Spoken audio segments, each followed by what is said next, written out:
Hello' friends, আজিৰ তাৰিখত বিশ্বৰ এটি অন্যতম চৰ্চিত বিষয় হৈছে বিশ্বৰ অন্যতম ধনী ব্যক্তি টেছলা আৰু স্পেচ এক্সৰ মালিক ইলন মাস্কে ছ'চিয়েল নেটৱৰ্কিং ছাইট টুইটাৰ কিনা বিষয়টো। আৰু এই বিষয়টো চৰ্চালৈ অহাৰ অন্যতম কাৰণ হৈছে কি যে ইলন মাস্কে টুইটাৰ কিনিছে প্ৰায় 46 বিলিয়ন মাৰ্কিন ডলাৰৰ বিনিময়ত। আৰু 1 বিলিয়ন মাৰ্কিন ডলাৰৰ যিটো ভাৰতীয় টকাৰ হিচাপত মূল্য হ'ব সেইটো হ'ব প্ৰায় 7,660 কোটি টকা। আৰু সেই হিচাপত 46 বিলিয়ন মাৰ্কিন ডলাৰৰ যিটো ভাৰতীয় টকাৰ হিচাপত যিটো মূল্য হ'ব সেইটো হ'ব প্ৰায় 3,37,000 কোটি টকা।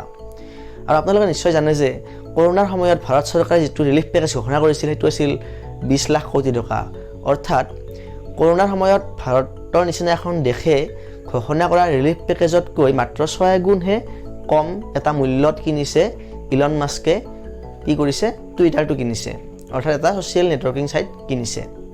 এতিয়া ইয়াতে জানিবলগীয়া কথাটো হ'ল এইটো যে আমি সকলোৱে জানো যে বৰ্তমান শ্ৰীলংকা দেশখন চৰম আৰ্থিক সংকটত ভুগি আছে আৰু তেওঁলোকৰ যিটো ঋণৰ বোজা সেইটো হ'ল প্ৰায় 45 বিলিয়ন মাৰ্কিন ডলাৰ। অৰ্থাৎ ইলন মাস্কে যিমান টকাৰে টুইটাৰ কিনিছে প্ৰায় সিমানখিনি টকা শ্ৰীলংকাত হাৰত পত গৈ আছে। অৰ্থাৎ সিমানখিনি টকা শ্ৰীলংকাৰ থাকিলে শ্ৰীলংকায়ো নিজৰ ওপৰত থকা সমস্ত ধাৰ পৰিশোধ কৰি ঋণমুক্ত হ'ব পাৰিল হয় আৰু নিজৰ দেশৰ আৰ্থিক অৱস্থাটো কিছু পৰিমাণে হ'লেও উন্নত কৰিব পাৰিল হয়।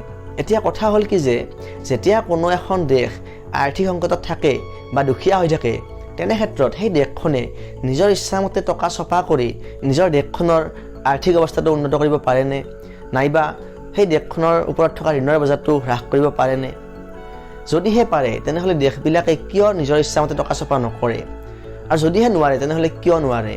গতিকে আটাইবিলাক কথা জানিবলৈ আপোনালোকে অনুগ্ৰহ কৰি ভিডিঅ'টো শেষলৈকে চাব। কোনো এখন দেশৰ আৰ্থিক অৱস্থাটো নিৰ্ভৰ কৰে সেইখন দেশৰ GDPৰ ওপৰত, আৰু GDP মানে হৈছে গ্ৰছ ডমেষ্টিক প্ৰডাক্ট, অৰ্থাৎ দেশ এখনৰ মুঠ ঘৰুৱা উৎপাদন।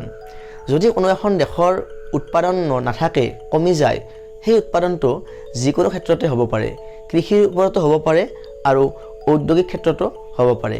যদিহে কোনো এখন দেশৰ কৃষি খণ্ডত কোনো উন্নতি নাথাকে, কোনো ধৰণৰ ফচল উৎপাদন নহয়, বা ঔদ্যোগিক ক্ষেত্ৰখনত যদি কোনো ধৰণৰ বস্তু উৎপাদন নহয়, মানে ঔদ্যোগিক ক্ষেত্ৰখন যদি তল পৰি থাকে, তেনে ক্ষেত্ৰত কি হ'ব, সেইখন দেশৰ GDPটো হ্ৰাস পাব, অৰ্থাৎ মুঠ ঘৰুৱা উৎপাদনটো হ্ৰাস পাব।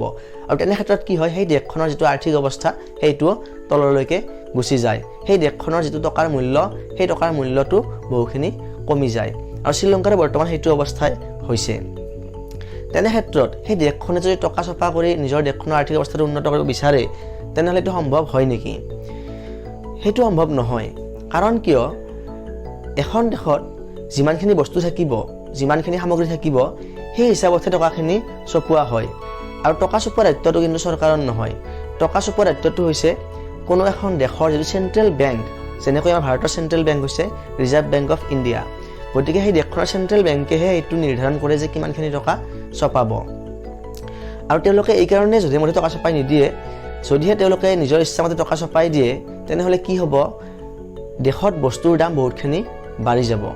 জিম্বাবৱে নামৰ দেশখনে এবাৰ নিজৰ আৰ্থিক দুৰৱস্থা হওঁতে এনেকৈ টকা ছপাই নিজৰ দেশৰ আৰ্থিক অৱস্থাটো উন্নত কৰিবলৈ চেষ্টা কৰিছিল।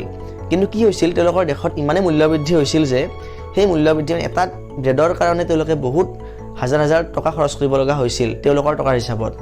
গতিকে এইটো কি কাৰণে হয়, মই এটা সাধাৰণ উদাহৰণেৰে আপোনালোকক বুজাই দিছোঁ। ধৰা হ'ল এখন দেশত 3জন মানুহ আছে, A, B আৰু C, আৰু 3জনৰ হাততে কি আছে, অলপ অলপ টকা আছে। ধৰা হ'ল যে Aৰ হাতত 50 টকা আছে, Bৰ হাতত 30 টকা আছে আৰু Cৰ হাতত 10 টকা আছে। আৰু সেই দেশখনত মুঠ যিটো উৎপাদন সেই উৎপাদনটো হয় কিমান, যে 100 কেজি বস্তু ধৰক উৎপাদন হয়। এতিয়া সেই 100 কেজি বস্তুটো কি হ'ব, যাৰ হাতত বেছিকৈ টকা আছে, অৰ্থাৎ Aৰ হাতত কি আছে, 50 টকা আছে। গতিকে ধৰি লৈছোঁ যে 100 কেজি বস্তুৰ প্ৰতি কেজিৰ বস্তুৰ দাম 1 টকাকৈ। গতিকে যাৰ হাতত 50 টকা আছে তেওঁ 1 টকাকৈ 50 কেজি বস্তু কিনিব পাৰিব। যাৰ হাতত 30 টকা আছে তেওঁ 1 টকাকৈ কি কৰিব, 30 কেজি বস্তু কিনিব পাৰিব। আৰু যাৰ হাতত 10 টকা আছে তেওঁ 1 টকাকৈ 10 কেজি বস্তু কিনিব পাৰিব। এতিয়া কি হ'ল যে চৰকাৰে ভাবিলে যে আমি বেছিকৈ টকা ছপাই দিম আৰু আমি কি কৰিম, সেই টকাখিনি আমি চাৰ্কুলেশ্যনত দি দিম, অৰ্থাৎ ৰাইজৰ মাজলৈ আমি এৰি দিম। তেনে ক্ষেত্ৰত কি হ'ব, সেই ৰেচিঅ'টো একে থাকিব। অৰ্থাৎ টকা কেনেকৈ এৰি দিব, যাৰ ইনকামটো বেছি তেওঁৰ ইনকামটো দুগুণ হৈ যাব। অৰ্থাৎ যাৰ 50 আছে তেওঁৰ 100 হ'ব, যাৰ 30 আছিল তেওঁৰ 60 হ'ব, যাৰ 10 আছিল তেওঁৰ 20 হ'ব তেনে ক্ষেত্ৰত কি হ'ব 50 টকা থকা মানুহজন কি হৈ গ'ল 100 টকাৰ মালিক হৈ গ'ল টকাহে বাঢ়ি গ'ল কিন্তু সেইখন দেশত যি 100 কেজি বস্তু যি আছিল 1 টকাকে যাৰ প্ৰতি কেজিৰ দাম আছিল সেই বস্তুৰ উৎপাদনটো কিন্তু বাঢ়া নাই অৰ্থাৎ সেই 100 কেজিটো 100 কেজিয়ে হৈ আছে তেনে ক্ষেত্ৰত বস্তু একে থাকিল টকাটো বাঢ়ি গ'ল আৰু ইকনমিক্সৰ এটা সূত্ৰ আছে যে চাহিদা বাঢ়িলে বস্তুৰ দাম বাঢ়ে এতিয়া সেই যিয়ে বস্তুখিনি বিক্ৰী কৰি আছিল তেওঁ নিশ্চয় জানে এইটো কথা জানে যে মানুহৰ হাতলৈ টকাটো বেছিকৈ গৈছে তেনে ক্ষেত্ৰত যেহেতু বস্তুৰ সাপ্লাইটো লিমিটেড কিন্তু টকাটো আনলিমিটেড দোকানী কি কৰিব বস্তুৰ দামটো বঢ়াই দিব অৰ্থাৎ 1 টকাৰ ঠাইত প্ৰতি কেজিৰ মূল্য কি কৰিব মূল্যটো কি কৰিব 2 টকা কৰিব তেনে ক্ষেত্ৰত 100 টকা পালেও তেওঁ সেই 50 কেজি বস্তুৱে কিনিব পাৰিব আৰু যাৰ হাতত 60 টকা আছিল মানে বিৰ হাতত 60 টকা আছিল 60 টকাৰে তেওঁ সেই 30 কেজি বস্তুৱে কিনিব পাৰিব আৰু চিৰ হাতত আছিল 20 টকা